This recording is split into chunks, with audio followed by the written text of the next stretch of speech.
Hello, good morning to everyone. हमने chapter number 9 class 8 का start कर दिया है, जिसकी एक सीरीज़ हमने स्टार्ट कर चुके हैं एनसीईआरटी हाईलाइट। अब हम अपनी सेकंड स्टार्ट कर रहे हैं। आज हमारी सीरीज़ 2 है एनसीईआरटी हाईलाइट की, जिसमें हम एनसीईआरटी के हाईलाइट्स कर रहे हैं। जो भी इम्पोर्टेंट हमारे एनसीईआरटी से नोट्स बनते हैं वो सारे हम इसमें कवर करेंगे। हम एनसीईआरटी की एक एक लाइन को इंक्लूड कर रहे हैं और चैप्टर को डिटेल में रीड कर रहे हैं। तो आज हम स्टार्ट कर रहे हैं अपना टॉपिक फर्टिलाइजेशन। इससे पहले हमने reproductive system male and female complete कर चुके हैं।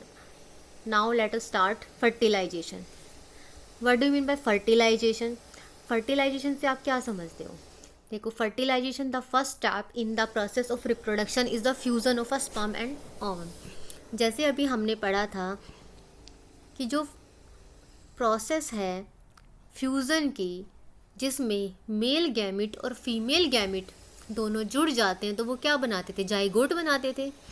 तो सबसे पहला स्टेप क्या होगा? फ्यूज़न किसका? स्पर्म का और ओवम का। स्पर्म क्या है? स्पर्म क्या है? ये मेल का रिप्रोडक्टिव पार्ट जो रिलीज करता है मेल गैमिट, वह स्पर्म। और ओवरी में क्या है? ओवम। ये है ovum. When sperms come in contact with an egg, जब स्पर्म किसके कांटेक्ट में आता है? एग के कांटेक्ट में। और एग क्या है? ओवम, जो किसका है? फीमेल का। और मेल का स्पर्म। जब मेल का स्पर्म फीमेल के ओवम के साथ, एग के साथ कांटेक्ट में आता है, मेटिंग होती है, तो वन ऑफ द स्पर्म में फ्यूज विद द एग्स। तो उसमें से जो एक स्पर्म है वो वन में भी फ्यूज मतलब जुड़ जाना, एग के साथ में जुड़ जाता है। तो इस फ्यूज़न को, एग और स्पर्म के फ्यूज़न को क्या कहा जाता है? फर्टिलाइजेशन। तो आपसे पूछा जाएगा what do you mean by fertilisation? तो fusion of sperm and ovum is known as fertilisation. During fertilisation the nuclei of the sperm and the egg fuse to form a single nucleus.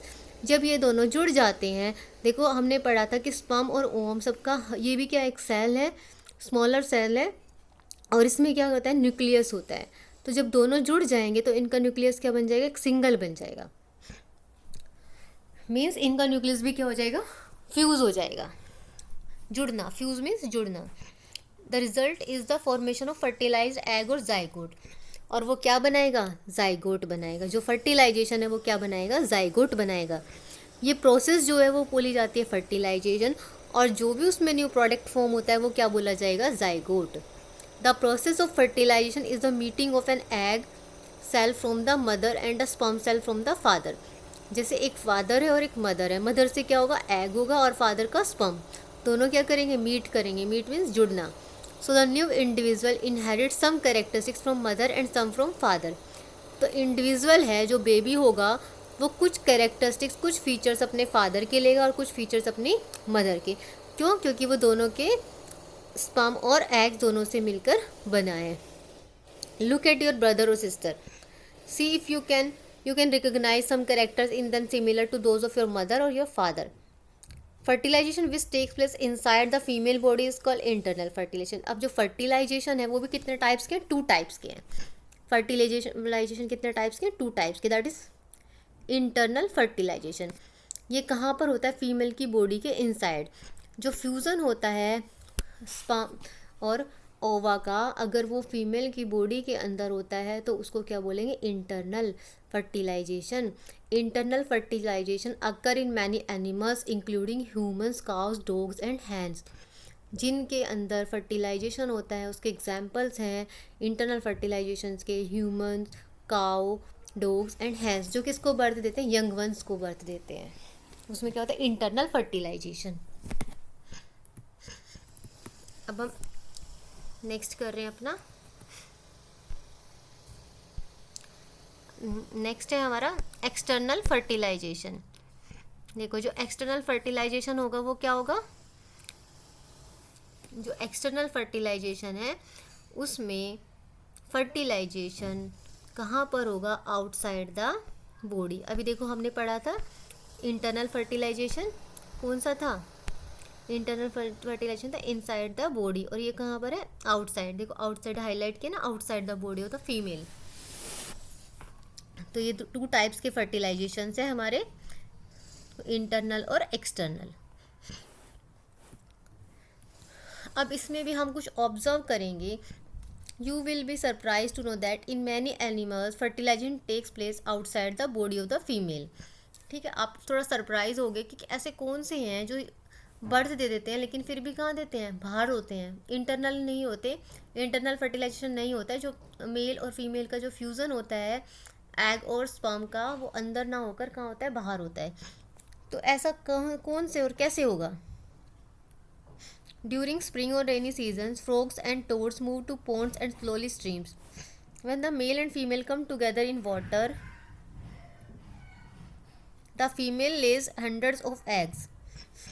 जो female टडपो जो frog है वो क्या करते हैं, 100 eggs को ले करते हैं। अनलाइक इसी तरह हैन frog is not covered by a cell, it is comparatively very delicate. A layer of jelly hold the eggs together and provides protection to the eggs. देखो हमने जो सेल वाला चैप्टर उसमें पढ़ा था ना कि एग में क्या होती है, लेयर होती है जो प्रोटेक्शन करती है, और जेली लाइक स्ट्रक्चर होता है जो इसको किसको होल्ड करके रखता है। As the eggs are laid, जब वो एग दिए जाते हैं तो दो male deposit sperms over them. जब एग तैयार हो जाते हैं, वो दिए जाते हैं, तो उसके ऊपर क्या होता है, मेल डिपोजिट स्पर्म्स, मेल का जो स्पर्म है उसके ऊपर डिपॉजिट हो जाता है। Each sperm swims randomly in water, और वो कहाँ घूमते रहते हैं, वाटर के अंदर, with the help of its long tail. क्योंकि हमने स्पर्म में पढ़ा था ना, इसकी लॉन्ग टेल होती है जो इसके लिए करती है, उसकी मूवमेंट के लिए, उसकी फास्टर मूवमेंट होती है। The sperm come in contact with the eggs, और स्पर्म किसके कॉन्टेक्ट में आ जाते हैं, एग्स के। This result is in fertilisation, और ये क्या कहलाता है, fertilisation. In which the fusion of a male और gamete takes place outside the body of the female. देखो इसमें क्या बताया गया है कि जो फ्रॉग है हैन है, ये काफ़ी सारे एग देती है और उन एग को छोड़ देती है। उसके बाद वाटर के अंदर या फिर जहाँ पर भी होता है, तो जो मेल का स्पर्म है वो उसके ऊपर डिपॉजिट होना शुरू हो जाता है धीरे धीरे, और फिर कुछ टाइम के बाद उसमें क्या होता है, दोनों की मीटिंग हो जाती है और फिर फर्टिलाइजेशन स्टार्ट हो जाता है। It is very common in aquatic animals such as fish, starfish etcetera. आपने बर्ड को भी देखा होगा ना कि जो बर्ड है वो एग देने के बाद में उसके ऊपर कुछ टाइम तक बैठे रहते हैं, तो वो क्या करते हैं, स्पर्म को डिपॉजिट करते हैं। तो सेम ऐसे ही तो आउटसाइड द बॉडी हो रहे हैं। Why do fish and frog lays egg in hundreds whereas the hen lays only one egg at a time. आपको ये क्वेश्चन फाइंड आउट करना है कि ऐसा क्यों होता है।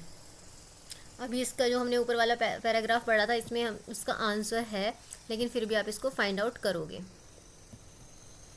अब देखो इसके अंदर जो ये बीच में है जो पैराग्राफ है, इसमें आपने देखा होगा कि जो ये हाईलाइट वाला है यहाँ पर, बूझो पहेली वाला, वो अपने टीचर से पूछ रहे हैं। बूझो एंड पहेलीज teacher once told them in the class that in some women oviducts are blocked. Oviduct जो है उनकी जो टीचर है, साइंस टीचर, एक बार उन्होंने बताया कि जो ओविडक्ट है किसी की ब्लॉक हो जाती है, ब्लॉक का मतलब इसमें से आना जाना बंद हो जाए। ओविडक्ट किसको बोलते हैं, फेलोपियन ट्यूब्स को, ट्यूब्स होती हैं जो उसके अंदर, फीमेल के अंदर,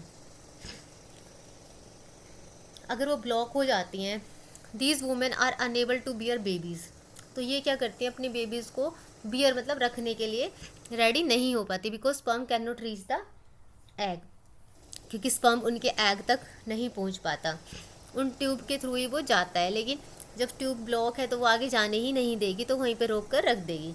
तो इस केस में जो है प्रेगनेंसी जो प्रेग्नेंट नहीं हो पाते हैं, तो उसमें उसके लिए क्या करते हैं, जो डॉक्टर है उन्होंने नई टेक्निक यूज़ की है, उसको बोलते हैं IVF, इन विट्रो फर्टिलाइजेशन, जो क्या होती है, आउटसाइड द बॉडी होती है। The zygote is allowed to develop for about a week and then it is placed in the mother's uterus. जो जाइगोट है उसका जैसे क्या लिया कि एक मेल और फीमेल दोनों का स्पर्म और ओवा दोनों को बाहर फ्यूज़ करा दिया, मतलब उनको आर्टिफिशियली क्या करा दिया, फ्यूज़ करा दिया, फ्यूज़न करा दिया, इससे क्या बन गया, जाइगोट बन गया, और कुछ वीक के लिए वो बाहर ही रहेगा, और फिर बाद में मदर के यूट्रस में क्या कर देंगे, उसको इंजेक्ट कर देंगे। जब उस कंप्लीट डेवलपमेंट जब टेक प्लेस हो जाएगा तो बेबी क्या हो जाएगा, बोर्न हो जाएगा। जो स्पर्म डायरेक्टली कहाँ नहीं जा पा रहा था, यूट्रस तक नहीं पहुँच पा रहा था, एग से नहीं मिल पा रहा था, तो उसको क्या कराया, मेटिंग कराया, कैसे, आउटसाइड द बॉडी, स्पर्म ले लिया और एग ले लिया, दोनों की लैब के अंदर क्या कर दी, मीटिंग कर दी। और फिर मीटिंग होने के बाद उसको कहाँ इंजेक्ट कर दिया, फीमेल के अंदर यूट्रस में इंजेक्ट कर दिया। यूट्रस क्या होता है, वो जहाँ पर क्या होता है बैग लाइक स्ट्रक्चर, जहाँ पर क्या रहते हैं बेबी जो है पूरा डेवलप होता है, उसके ऑर्गन्स डेवलप होते हैं। जब वो पूरी तरह डेवलपमेंट फेज़ हो जाती है तो उसके बाद में बेबी का बर्थ हो जाता है। तो उसके रहने का जो स्पेस होता है वो कहाँ होता है, यूट्रस में। तो इस तरह से जो है टेस्ट टू बेबी ये IVF वगैरह होने शुरू हुए। तो इनको क्या बोलते हैं, जो इस टेक्निक से होते हैं तो उसको क्या बोलते हैं, टेस्ट ट्यूब बेबीज़।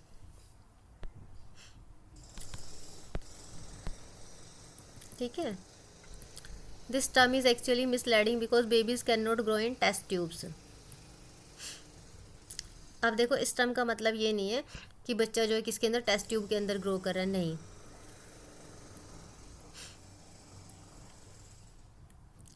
चलो अभी हम इतना ही करते हैं, हम स्मॉल स्मॉल वीडियो में करेंगे ताकि हमें इजीली समझ आ सके ये चैप्टर। हम एक एक टॉपिक उठाएंगे NCERT का। अब नेक्स्ट उसमें हम करेंगे डेवलपमेंट ऑफ एम्ब्रियोज, कि किस तरह से एम्ब्रियो क्या होता है, कैसे डेवलपमेंट होता है उसका, ये सारा पढ़ेंगे। उसके बाद फिर हमारे रह जाएंगे विविपेरस और ओविपेरस, बस हमारा। फिर उसके बाद हम लाइफ साइकिल पढ़ेंगे, फ्रॉग की लाइफ साइकिल, हाइड्रा की, बाइनरी फिजन पढ़ेंगे। और फिर एक डॉली फिश जो डॉली है, एक क्लोन, उसके बारे में पढ़ेंगे हम, शेप के बारे में। तो ये हमारा रह जाएगा। अभी हम इसको नेक्स्ट क्लास में करेंगे ताकि हमारा जो है छोटा छोटा करके हमारा चैप्टर जो कंप्लीट हो जाए और हमें समझ में भी आना लग जाए। एक एक टॉपिक उठाएंगे। चलो अब नेक्स्ट वीडियो में मिलते हैं। Okay, bye bye.